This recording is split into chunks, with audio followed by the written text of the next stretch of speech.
ধরে নিন আপনার বস আপনাকে বলল, এখানে ৩টি এক্সেল শিট আছে। এই ৩টি এক্সেল শিট একটা মাত্র পিডিএফ এ সেভ করতে হবে। তখন আপনি কি করবেন? নরমালি যদি আমরা সেভ করতে চাই, তাহলে প্রত্যেকটা শিট আলাদা আলাদাভাবে সেভ হবে। একটি পিডিএফ ফাইলে আসবে না।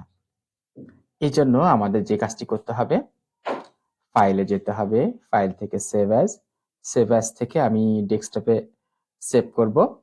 এখানে আমি back to school file name দিলাম। সেভ অ্যাজ টাইপে যেয়ে এখান থেকে পিডিএফ দেখিয়ে দিচ্ছি। এখান থেকে অপশনে যাব, অপশন থেকে এন্টার ওয়ার্কবুক এটা সিলেক্ট করে দিব, ওকে দিব। এখন সেভ অ্যাজ, সেভ করতে একটু সময় নিবে। দেখুন পিডিএফ হয়ে গেছে। দেখুন এখানে ৩টি এক্সেল শিটই একটি পিডিএফ ফাইলে চলে আসছে।